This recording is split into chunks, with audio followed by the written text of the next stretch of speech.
After years of waiting, my new yacht is finally going in the water. But this is the moment where one small mistake can cause a very expensive disaster. Wait. Hold. We're caught. The weather was fantastic, and it was finally time to put my Island Spirit 525E named Maverick in the water. All right, exciting day. They're lifting the boat, gonna put it in the water, and we're gonna take it out, maybe. Actually, maybe. I'm excited.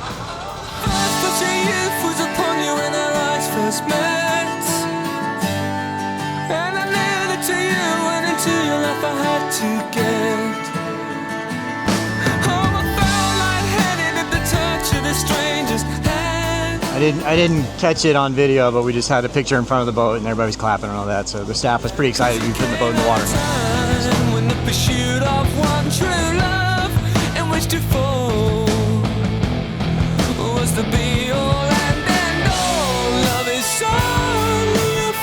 All right, we got a little parade following the boat, so. yeah, like a parade. It sucks. I got permission to fly my drone. I brought it and all that, and then the battery's dead. I had it charged. It must have like accidentally powered itself on and killed its battery just sitting there. So, oh well. I was hoping to get a drone shot of it going in the water, but you know, there'll be plenty of time for that later.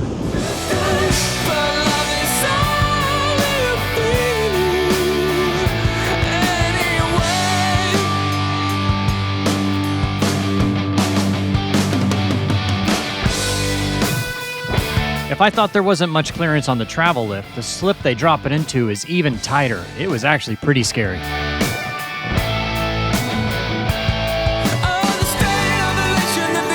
right, getting excited. It's they're lowering it now. All right, here we go.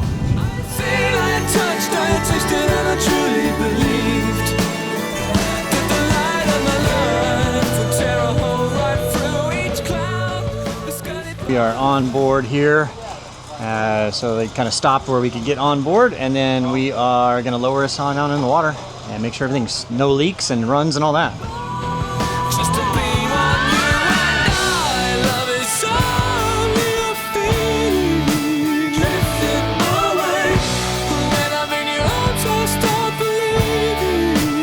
We're talking mere inches of clearance. You can't,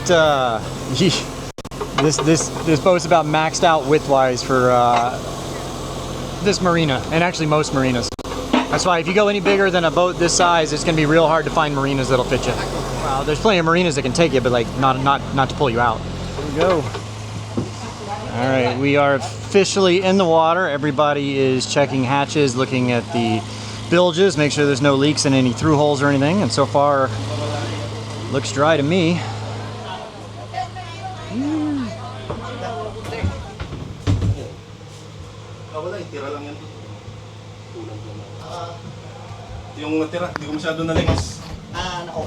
Opening seacocks and priming all the you know, humps and all that stuff. So far, no leaks. Looks looking good.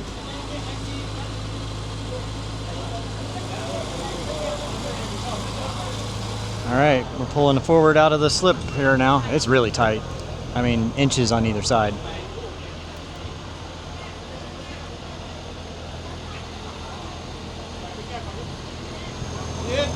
Wait. Hold. We're caught. Wait. Neutral.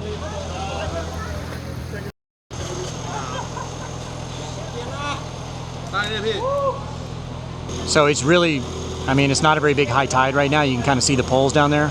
You know, there's built up. You can still see there's probably, it's still like a meter from normal high tide. And so normally there's weights at the bottom of those straps that pick it up and they just drop down to the bottom and get out of the way, but there's not enough room between the bottom of the boat and like the bottom of the sea, and so the straps are not, they're kind of floating up, and so they were getting stuck in the, you know, on the boat, so that somebody had to go in and clear all that stuff, make sure and get that stuff out of the way.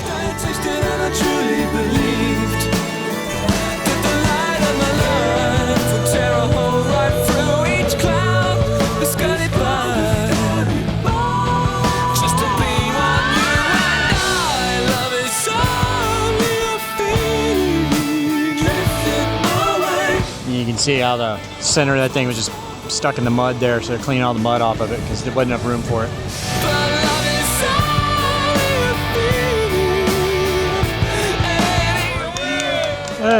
All right. Hey guys. Hey.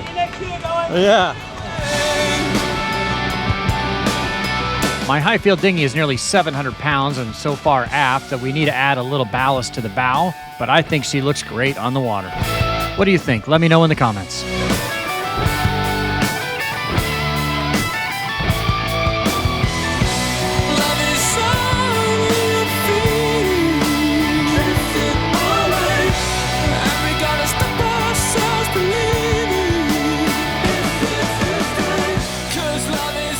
All right, so first thing we're going to do is calibrate the sensors on the fuel tank. So, going to put, so they know how big the tanks are. So they're going to fill it up a quarter of the way and make sure the sensor knows that's a quarter. Then fill it up halfway and make sure the sensor knows that's half, and keep on going so that the calibration of the sensor works great. So you know how much fuel you have. And they're going to do that with both tanks. So it's going to take a little while to do all that. Relief or happiness, or what is it? I mean, yeah, it feels good. We may just take it out of the marina, just kind of do a little loop and see how it feels. But the guys that are installing the lifeline, they're missing some parts, so it's not really safe to go out there and actually do any sailing and all that stuff today. So we'll come back on Monday and get some sailing in. What do you think? Well, it's amazing. I would love to go now. Yeah, I know. It'd be nice out there. I mean, it's perfect, actually. What do we got? Maybe we can still sleep here, Well, the wind meter's not working. It needs to come up, put it up, Bobby. Oh, it needs to put on, okay. All right, we are fueled up and calibrated, the fuel tanks and all that. So what it has is, it's got two main fuel tanks, and then the generator runs off like a hopper tank. And so it automatically senses when the hopper tank's low, it transfers fuel from you can select either the port or starboard or both, and it'll fill the hopper tank back up, kind of the day tank for the generator, and so it just cycles on and off when it needs it. But we had to calibrate that system. So now we are getting off the dock. I think we're just gonna go out and around and spin around and just get it up to speed and then come right back.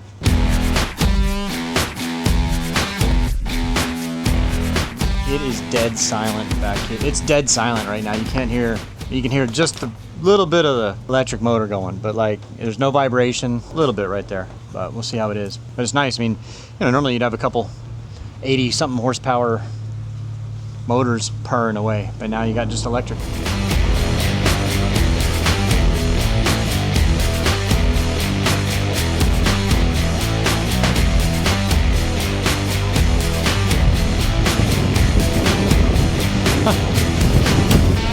What is she doing?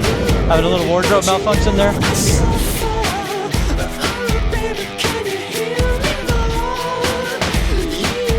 So we're just going to take her out of the marina, get her up to speed, for a little bit. We don't even have sails on boat right now to see how the motor, how everything feels and all that. We'll come back in and park it.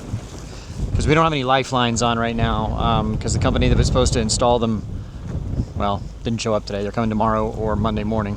So it's a little, not ideal not real safe for sailing.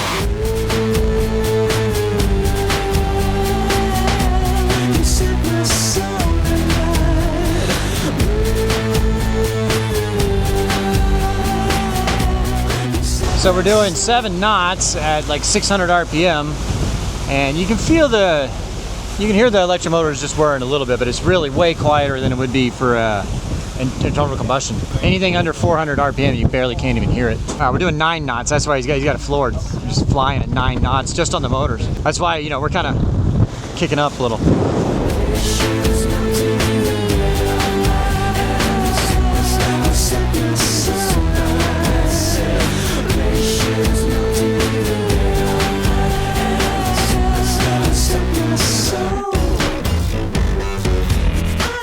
After about 10 minutes of testing everything out, we returned to the marina to the dock.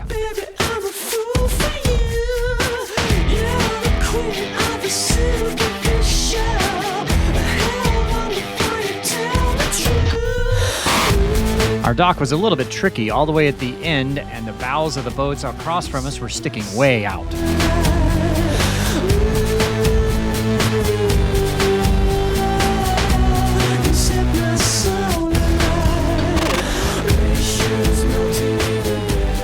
All right, we successfully docked. Yeah. The boat didn't sink, it didn't catch on fire, we're good to go. So they're they brought the lifelines to install now, so that Monday we can go sail it. But do you know what time it is? Let me see. It's 3:30. Oh, I thought it was beer 30.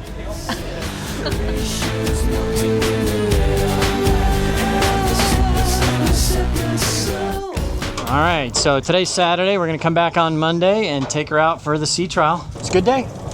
A very good day. Very exciting. Successful. Yeah. Oh no. All right, so back to the puppy dogs. Beer 30. Maybe cool off in the pool. I don't know. We'll see what happens. She made me go to a drag show last night, so. It was very fun. It was cool. Cheers. Celebration time. Yeah. Cheers. Cheers. Let the dogs know if they like it. The dogs don't care. They just want to be where we are. All right, so thank you guys for tuning in. Make sure you like and subscribe to this video. Make sure you're subscribed so you can catch us in the next video when we take it out on a sea trial. We'll have some good sailing for you. It's supposed to be pretty nice wind on Monday, and should be really cool. You can see how this thing handles. Guys, if you want to come see me on this boat, we are having a flotilla here in Thailand, November 8th through the 15th down in Koh Chang. We've already got 5 boats booked. There's still 2 catamarans available. We have 2 Lagoon 480s. I believe they're around $4,800, $5,000, something like that. There's a 3 cabin and a 2 cabin Lagoon 380 available. They might even be less than that. I want to say they're around $4,000. It's popping up right there how much it is. But anyway, pretty affordable way to come cruising here in Thailand. I'll put a link down in the description if you'd like to join me in Thailand. Also, I just created an exclusive video. I had a lot of extra footage from the last few weeks that it didn't really fit in any video, so I included a brand new video just for patrons, channel members, and it's on this new Sailing Doodles app in iOS. I'm still working on Android, guys. Sorry, just give me some time. It'll be there. But yeah, so you can check out any of those, the Sailing Doodles Crew app in iOS, or become a patron or a channel member, and you get access to that video. I'm giving you a tour of my old yacht that I sailed across the Pacific Ocean. And of course, my CT56 Naughty Dogs is still for sale in the Chesapeake. I'm gonna lower the price on that to $150,000. It is pretty much set up and ready to go cruising around the world. So I think it's a pretty good deal on that boat, and be happy to get it to you. So email me down below, Bobby@SailingDoodles.